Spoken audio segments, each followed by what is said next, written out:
नमस्कार दोस्तों, आप सभी का स्वागत है आपके अपने YouTube चैनल केसी एस्ट्रोलॉजी में।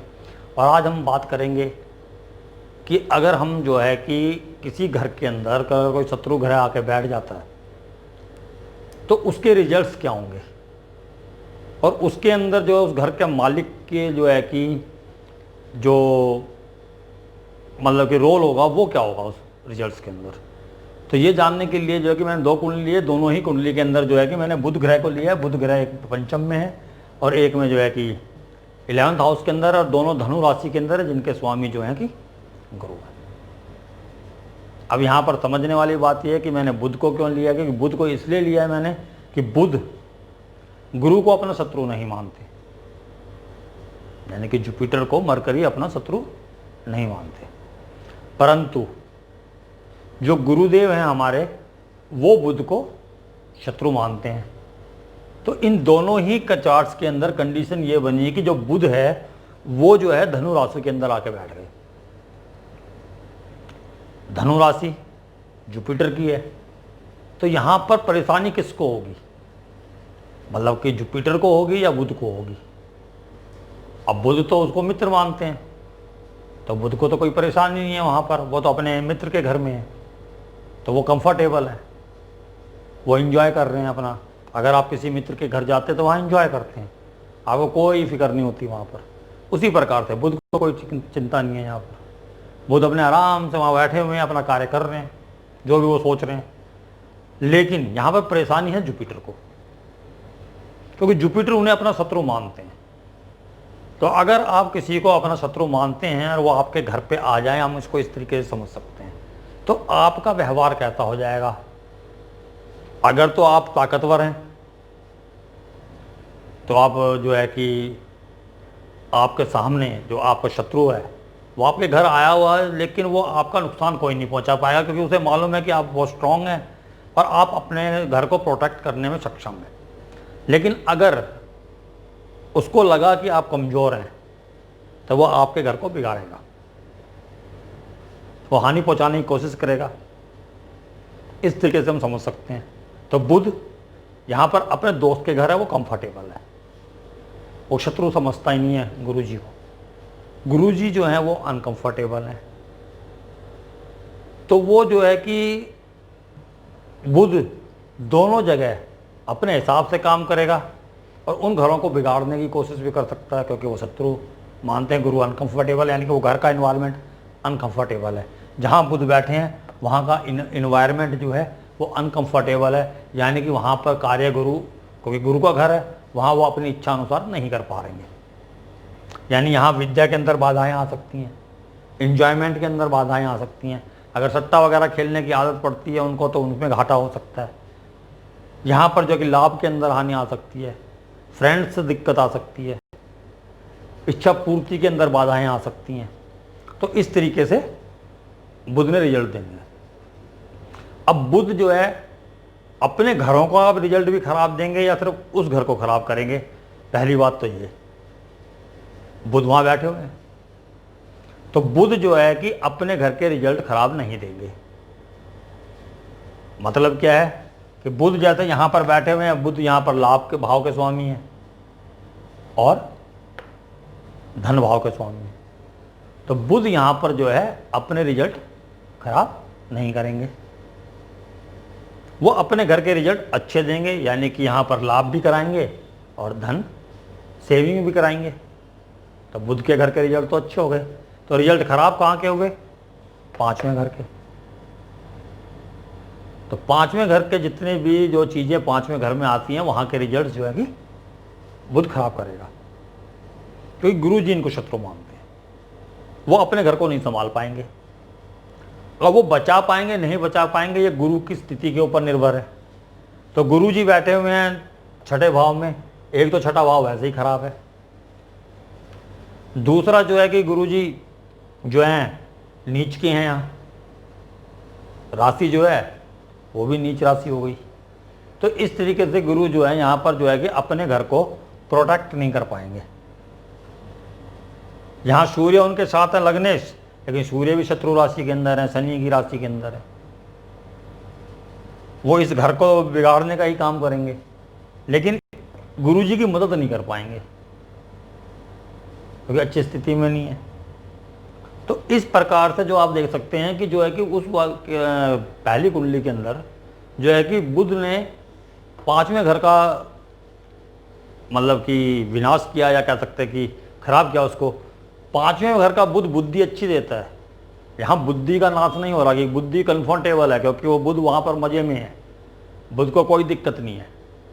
दिक्कत कहाँ हुई है कि उनकी पढ़ाई में हुई है, क्योंकि जो बुध है उसने जो है कि दिमाग जो है डाइवर्ट जो है कि नेटिव का कहीं और कर दिया, किसी और तरफ कर दिया। दिमाग बहुत है लेकिन पढ़ाई में मन नहीं लगता, पढ़ाई के अंदर दिक्कतें डाल दी उसने, एजुकेशन नहीं कर पा रहा बच्चा। तो उस तरीके से उन्होंने नुकसान पहुंचाया और गुरुजी प्रोटेक्ट नहीं कर पाए। अब इस केस में पहले एक और एग्जांपल ले लेते हैं इसी का। यहाँ पर जो कि मंगल भी अपनी शत्रु राशि के अंदर बैठे हुए, मंगल और बुध दोनों एक दूसरे को शत्रु मानते हैं। वहाँ कंडीशन दूसरी थी कि गुरु जो है कि शत्रु मानते हैं लेकिन बुध नहीं मानते, लेकिन यहाँ पर कंडीशन ये है कि मंगल जो है बुध को शत्रु मानते हैं और बुध मंगल को शत्रु मानते हैं। यहाँ दोनों ही शत्रु हो गए। तो यहाँ पर जो है कि मंगल शत्रु राशि में होने के कारण जो है कि अपने यहाँ का भाग्य भाव और अपने घर का इन्वायरमेंट जो है उनको भी खराब करेंगे, क्योंकि वहाँ पर वो कमज़ोर हैं, वो यहाँ प्रोटेक्ट नहीं कर पाएंगे, उतना ध्यान नहीं दे पाएंगे इन घरों पे, और इन घरों का भी थोड़ा बहुत जो फल मिलना चाहिए था उतना नहीं दे पाएंगे। जैसे कि आपको मालूम है कि मंगल यहाँ पर जो है कि सिंह राशि के लिए योग कारक है, नवम भाव और केंद्र का स्वामी होने के कारण, केंद्र और त्रिकोण का स्वामी होने के कारण ये योग कारक है, परंतु अपनी शत्रु राशि में है। साथ में राहु बैठे हुए हैं, उनके शत्रु हैं। तो इस प्रकार से इन्होंने ये घर खराब कर दिया। बुध अच्छी कंडीशन में है, अच्छे इन्वायरमेंट में है, तो वो उतना नुकसान नहीं होने देंगे, कुछ सेविंग्स हो जाएंगी, लेकिन जितनी होनी चाहिए थी, बहुत हाई फाई तरीके से सेविंग्स होनी चाहिए थी, बहुत अच्छा जो है कि बैंक बैलेंस होना चाहिए था, उतना नहीं हो पाएगा। अर्निंग बढ़िया होगी, क्योंकि अर्निंग वाले घर को बुध स्वयं देख रहे हैं और अपनी मित्र राशि में बैठे हुए हैं। तो इस तरीके से प्रेडिक्शन जो है की जाती है कि जो कोई शत्रु राशि के अंदर बैठा है, अगर वो वहाँ पर अपने आप को कंफर्टेबल पाता है तो वो अच्छे रिजल्ट देगा अपने घर के लिए, अगर अनकंफर्टेबल है तो अपने घर के रिजल्ट भी बिगाड़ेगा। जैसे कि यहाँ मंगल अनकंफर्टेबल है क्योंकि वो शत्रु राशि के अंदर है, और जो बुध है वो भी उन्हें शत्रु मानता है, तो यहाँ के घर के जो बुध के जो घर था उसको भी खराब किया मंगल ने, और मंगल के खुद के जो राशियाँ हैं वहाँ के भी रिजल्ट खराब हुए।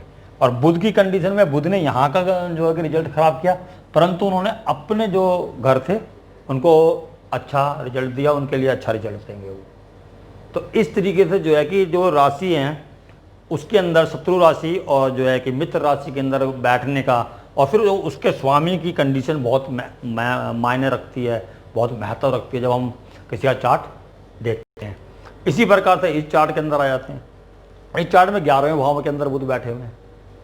जैसा कि मैंने पहले चार्ट में बताया कि बुध वहाँ के जो है कि घर को खराब करेंगे, क्योंकि गुरु जी का घर है, गुरु शत्रु मानते हैं। तो यहाँ के ये जो है कि कारतत्व जो हैं उनको वो खराब करेंगे, इच्छा पूर्ति, अर्निंग जो है कि ठीक से नहीं हो पाएगी। परंतु पहले केस के मुकाबले में यहाँ पर गुरु स्ट्रांग है, गुरु अपने मित्र राशि के अंदर है, सूर्य राजा है, राजा के घर में है, और मंत्री राजा के घर में बैठे हुए हैं। आप इसको इस तरीके से समझ सकते हैं कि कोई ऐसा व्यक्ति जो किसी राजा के यहाँ पर जो है कि मंत्री है, सलाहकार है, और उसके घर में उसका कोई शत्रु आ गया, तो यहाँ पर वो जो है कि वो कुछ बिगाड़ नहीं पाएगा, कि उसे मालूम है कि शत्रु मतलब कि मेरा शत्रु मतलब मैं उस घर में हूँ, उसको बिगाड़ूंगा, इसको मालूम है मेरा शत्रु मेरे घर के अंदर है। पर इसके अंदर इतना पावर है, मतलब गुरुजी के अंदर, इसके चार्ट के अंदर इतनी पावर है कि वो अपने शत्रु को इनकाउंटर कर सकता है, काउंटर अटैक कर सकता है, उससे अपने घर को प्रोटेक्ट कर सकता है, और वो उसके फल के रिजल्ट्स, उसके घर के रिजल्ट्स जो है वो अच्छे ही आएंगे। जैसे कि यहाँ से, और गुरु हम यहाँ से हमारी पंचम दृष्टि से जो है कि वहाँ देख भी रहे हैं, अपने घर को और स्ट्रांग बना रहे हैं। तो यहाँ पर जो है कि बुध भी ठीक है क्योंकि वो मित्र राशि के अंदर हैं, और गुरु भी ठीक है कि गुरु अपने घर को प्रोटेक्ट कर रहे हैं तो वहाँ पर इतना नुकसान नहीं कर पाएंगे। तो इस चार्ट के अंदर जो है कि अर्निंग होती रहेगी, बढ़िया होती रहेगी, क्योंकि गुरु जी ने प्रोटेक्ट किया उनको। और साथ ही साथ जो है कि गुरु जी के जो ये घर हैं, सेविंग्स का घर है, यहाँ पर भी अच्छे रिजल्ट्स मिलेंगे गुरु के। और जो है कि बुध की जो राशियाँ हैं, जैसे कि आपकी जो पंचम राशि है, पंचम भाव में जो राशि है, और जो अष्टम भाव में वहाँ के जो रिजल्ट्स हैं, इनहेरिटेंस है या एजुकेशन है, उन सब के अंदर भी अच्छे रिजल्ट मिलेंगे। तो इस प्रकार से आप जो है कि चार्ट्स को देख सकते हैं कि जब कोई ग्रह किसी शत्रु राशि के अंदर बैठता है तो उसके रिजल्ट्स कैसे होंगे। और ये रिजल्ट्स मिलेंगे कब? ये रिजल्ट्स मिलेंगे दशा, अंतरदशा और महादशा के अंदर। कुछ इफेक्ट तो इनका रहेगा जो हम वहाँ पर हैं, परंतु जो इनका पूरा रिजल्ट आता है, जो कि मतलब प्रत्यक्ष रूप में दिखता है बुरा होते हुए या अच्छा होते हुए, वो दशांतर के अंदर आता है। तो इस तरीके से आप किसी भी मतलब कि ग्रह को ले सकते हैं, वो मतलब अपने अच्छी पोजीशन के अंदर है या बुरी पोजीशन के लिए, जैसे हम बोलते हैं अपने वीडियोस के अंदर कि वो अच्छी स्थिति में है या बुरी स्थिति में है, तो वो उसका मतलब यही होता है कि वो वहाँ पर जो है कि जो ग्रह बैठा हुआ है वो इन कंफर्टेबल है या कंफर्टेबल है, वो अपने रिजल्ट दे भी पाएगा, अपने घर को प्रोटेक्ट कर पाएगा या अपने घर के अच्छे रिजल्ट दे पाएगा या नहीं दे पाएगा। तो हमारा कहने का मतलब सिर्फ यही होता है। तो इस तरीके से आप समझ सकते हैं किसी भी चार्ट के अंदर किसी भी ग्रह को, एक ग्रह को ले लीजिए जिसकी दशा चल रही है, अगर वो वहाँ पर अच्छा स्थिति में बैठा हुआ है तो रिजल्ट अच्छे आएंगे, बुरी स्थिति में बैठा हुआ है तो बुरे आएंगे। तो इस प्रकार से आप किसी भी ग्रह के बारे में एनालाइज कर सकते हैं। इसी के साथ ही मैं आगे चाहूँगा, यकीन है आपको जो मैंने आज बताया है, एक नियम है ये राशि का, आपको पसंद आया होगा। आज्ञा चाहता हूँ। नमस्कार।